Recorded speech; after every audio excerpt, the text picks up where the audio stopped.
Здраво на сите, јас сум Стефан од тимот Athletics и ова видео ќе збориме за креатин и која е најдобра форма за креатин. Креатин, природна супстанца што се наоѓа во месото, во нашиот дроб, служи како еден од 4 вида на метаболички енергенси што се користат во нашето тело.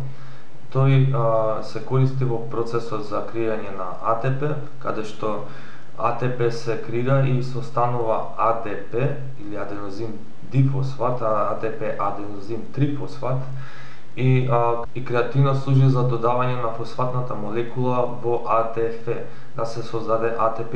Колку повеќе креатин имаме во нашето тело, толку повеќе имаме енергија за анаеробни вежби. Многу голема разлика е тоа што луѓето што вежбаат со тежини и со интензитет можат да добијат многу полезни дејства од креатинот. Луѓето што не внесуваат доволно месо, тоест црвено месо, може да се суплементираат со креатин. Ова важи за вегетаријанците и веганците. Креатинот има многу видови на форми. Креатинот монохидрат е уствари креатин врзан со вода и некаде околу 80% од креатинот е чист креатин. Секогаш преферирајте да е микронизиран. Иако ви создава дуење во стомакот, тогаш треба да го смените креатинот, затоа што треба да земете микронизиран, треба да земете со што пишува Creapure и да пишува HPCL, или во превод тоа е 99% чист креатин. Има луѓе што воопшто не реагираат на креатин и за нив има други суплементи, има бета-аланин, имаш цитрулин, пин, имаш L-тирозин и сите тие работи што може да функционираат за тебе. Има луѓе стварно што ми кажува дека не функционираат и тоа им го препорачувам. Цитрулин, бета-аланин, кофеин и L-тирозин за предвежбање, за да зголемат силата. Креатинот е многу ефтин и креатин монохидрат е еден од најдокажаните и најдобрите форми за креатин. Сите други видови се џабе потрошени пари. Нема ни една студија која го потврдува тоа и лично сум пробувал на себе.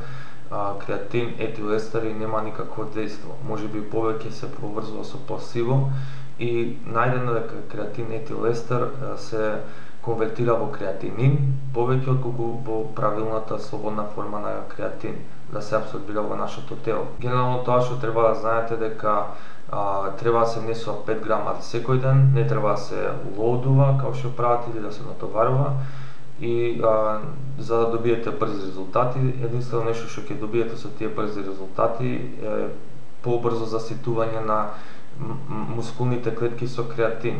Но тоа не значи дека има и лоши ефекти од тоа. Ако имате пари да трошите слободно. Другото е 5 грам секој ден и немате да имате никаков проблем. Така е подобро според мен. Тоа е се што сакам да кажам за креатин. Секогаш користете креатин монохидрат. Тоа е најефтин и најисплатива форма на креатин.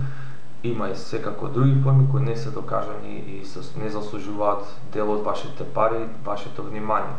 Ако некој ви рече дека тоа делува за нив, има, не знам, horsepower, mouse-power, тоа е повеќе пласибо или има повеќе кофеин во него.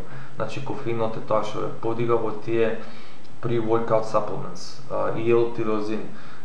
Направете си сами pre-workout supplement од L-тирозин, кофеин, креатин, бета-аланин и цитрулин.